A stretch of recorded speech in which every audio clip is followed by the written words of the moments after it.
Mes chers élèves de troisième année, salam alaykoum wa rahmatullahi wa barakatuh. Alors pendant cette vidéo-là et les vidéos qui vont suivre, je vais essayer de vous sélectionner quelques examens régionaux pour la préparation de l'examen qui n'est pas loin. Donc commençons Inch'Allah par la restitution des connaissances. Je ne vais pas insister sur ça parce que normalement ce sont des connaissances que vous devriez avoir acquis pendant le cours. Donc on vous demande de légender le schéma. Bien sûr, tous les schémas que vous avez vus pendant le cours, vous devriez les savoir comment les légender. Donc, on vous demande ici de savoir les éléments qui constituent la moelle épinière du point de vue coupe transversale. Donc, ça, vous avez vu ça pendant le cours, je ne vais pas insister là-dessus.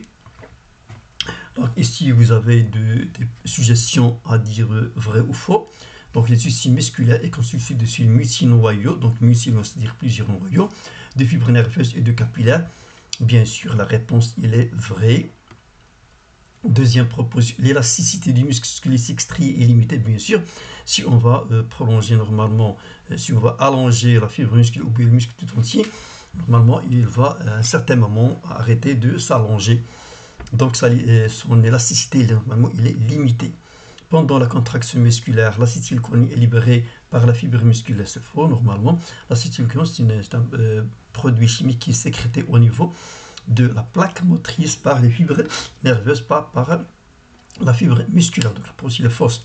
Donc, la plaque motrice, c'est la zone de contact entre deux neurones. Non. Donc, les neurones, ce sont l'association entre normalement deux éléments, c'est la fibre nerveuse et la fibre musculaire.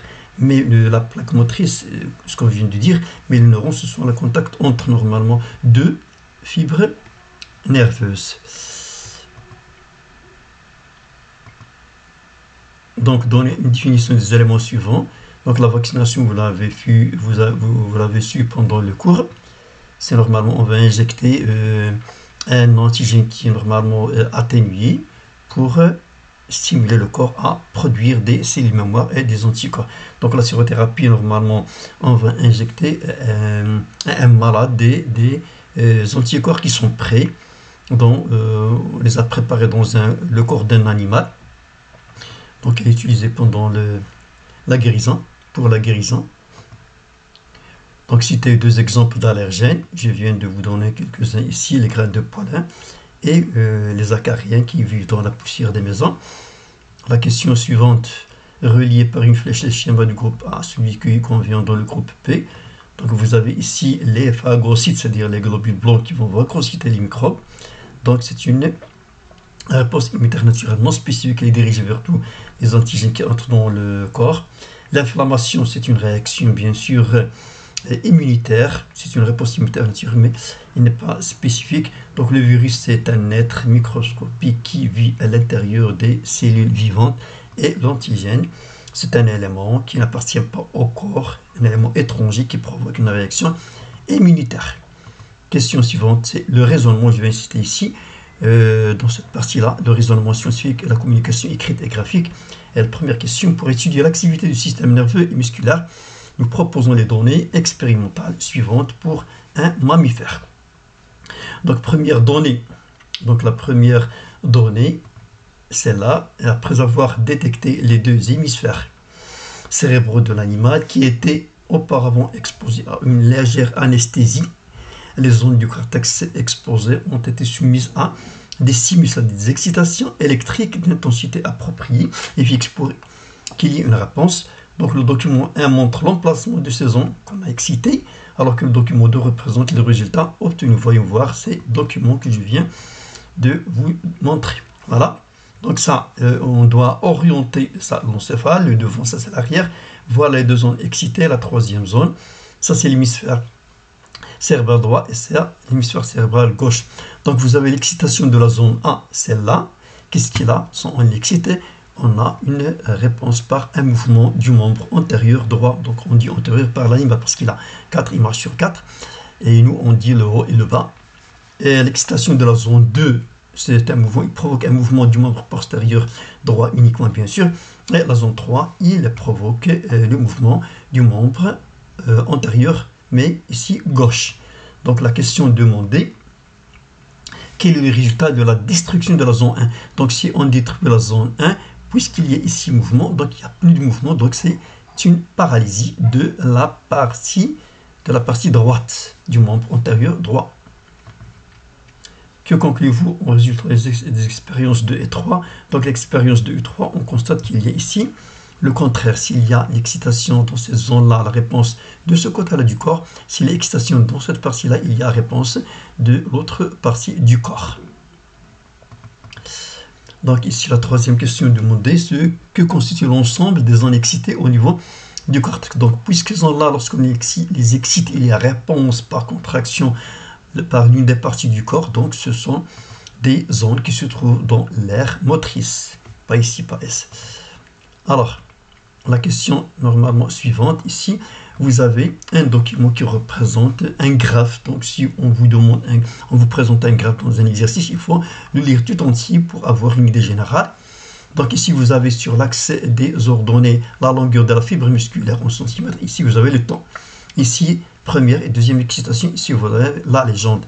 Le point, le trait plein, il représente sans substance BTX, on va la voir pendant l'énoncé du cours, l'énoncé de l'exercice. Donc deuxième donnée, le graphique document 3 montre un changement dans la longueur d'une fibre musculaire isolée lorsqu'elle est soumise à deux excitations électriques. On a excité une fibre musculaire par deux excitations efficaces pour qu'il y ait une réponse dans le cas normal et en présence d'une substance toxique appelée BTX, batrachotoxine. C'est une toxine sécrétée par des batraciens. Et voilà la question dans le cas normal, sans substance, d'écrire la longueur de la fibre musculaire. Donc ici, vous avez, normalement, c'est le temps pour qu'il y ait une réponse. Ici, il y a de 12 cm à 6, donc il y a contraction, puis normalement, relâchement. Pendant la deuxième phase, excitation, normalement, vous avez une contraction pour relâchement. Ici, deuxième donnée.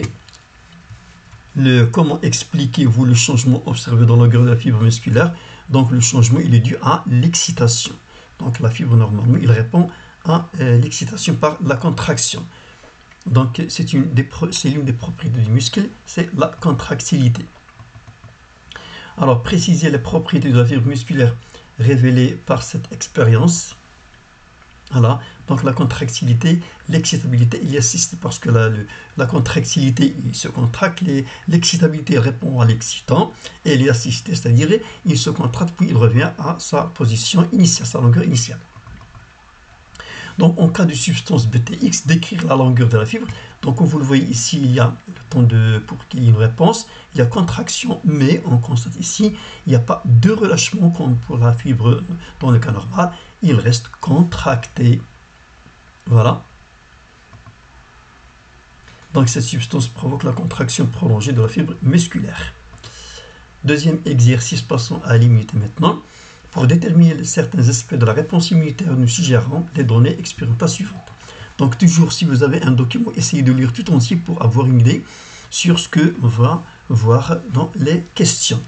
Donc après l'injection de la toxine X dans le sang chez les souris, l'évolution du nombre de lymphocytes B et de plasmocytes et la concentration des anticorps AC ont été suivis. Le document suivant représente les résultats obtenus. Donc la question décrit l'évolution des lymphocytes B et P et la concentration des anticorps au cours des deux étapes. Commençons par la première étape qui est limitée de la première injection jusqu'ici. On constate qu'il y a une partie, il n'y a pas de réponse normalement, c'est la phase de reconnaissance de l'antigène. Puis il y a prolifération, c'est-à-dire multiplication des lymphocytes B. Deuxième phase, ici, il y a une diminution du nombre de lymphocytes B. Alors, la question suivante, expliquez les changements observés au cours des deux étapes. Pour l'étape A, on a dit qu'il y a période de reconnaissance de l'antigène, puis augmentation, c'est-à-dire l'augmentation des lymphocytes B parce qu'il y a un contact avec un antigène. Alors l'étape B, normalement, on constate qu'il y a ici, lorsqu'arrivé au maximum, on a dit que les lymphocytes B à ce moment-là, ils vont dans les deux groupes. Le premier groupe de cellules de lymphocytes B vont se transformer en cellules mémoire qui vont se rappeler de l'antigène qui était entré, et le deuxième groupe il va se transformer en plasmocyte, voilà, pour produire des anticorps. C'est pour cela qu'il y a une augmentation des plasmocytes et des anticorps. Alors, déterminer le type de réponse immunitaire révélé par cette expérience. Donc, le type de réponse immunitaire, c'est une réponse immunitaire à médiation ou bien voie humorale parce qu'il y a production des anticorps par les lymphocytes B. Deuxième donnée, l'anatoxine X a été injectée dans 3 groupes de souris. Après 15 jours, un sérum de souris a été prélevé dont chaque groupe est placé avec la toxine X. Le tableau de document 2 représente les conditions et les résultats des expériences faites. Donc, première expérience, on a ici le groupe souris ordinaire injecté dans la toxine. Le groupe de souris soumis à l'ablation, on a détruit, c'est-à-dire on a enlevé le thymus. Donc, vous devriez réfléchir, faire référence aux connaissances que vous avez acquises pendant le cours. Quel est le rôle du thymus, bien quel est son rôle dans l'immunité. Le groupe 3, souris soumise à l'ablation de la glande, comme celle-là, mais puis injectée de lymphocytes T. On n'a pas précisé T, et puis bien sûr, prise du groupe 1, celui-là, puis dans la toxine X. Donc déjà, vous devriez avoir une idée surtout sur ce deuxième groupe. Après 15 jours, qu'est-ce qu'on a dit? Alors, expérience faite, l'expérience 1, sérum de souris du groupe 1, celui-là, plus la toxine. Le groupe 2, sérum de souris du groupe 2, celui-là, plus la toxine. Et bien sûr, le groupe 3, plus la toxine. Donc, vous devriez déjà avoir une idée sur le résultat qu'on va avoir. Les résultats. Donc, formation du complexe immunitaire, c'est-à-dire rencontre entre l'antigène et l'anticorps forme un complexe comme je vais vous montrer par la suite. Ici, pas de formation de ce complexe. Ici, il y a formation. Donc déjà, s'il n'y a pas de formation ici, on devrait faire référence à ce groupe-là. Qu'est-ce qu'il y a? Il y a une ablation. Donc, il faut que vous faites une relation entre l'ablation et pas de formation du complexe immunitaire. Donc, voilà le schéma qui représente le complexe. Donc, on vous demande ici dans cette première question que représente le groupe 1. C'est un groupe dont on fait référence pour faire la comparaison. Donc, c'est un groupe dont on parle de l'expérience témoin. Deuxième question. On vous demande que concluez-vous des résultats des expériences 2 et 3? Voilà 2, voilà 3. Ici, pas de formation du complexe. Parce que qu'est-ce qu'on a dans le groupe 2? Le groupe 2, on a fait l'ablation du thymus. Et pour celui-là, il y a normalement formation parce qu'il y a normalement ablation puis injection des lymphocytes T. Déjà, on devrait avoir une idée. Donc, l'ablation du thymus veut dire pas de lymphocytes, c'est-à-dire la maturation de lymphocytes T, ça se fait au niveau du thymus. Donc, s'il n'y a pas de thymus, il n'y a pas de production de lymphocytes T, surtout T4. Donc, pas de coopération entre les cellules B et T, donc pas de production des anticorps. Merci de votre attention et je vous laisse avec cette citation qui parle du travail à des racines amères, mais des fruits sucrés. Bon courage et à la prochaine fois, Inch'Allah.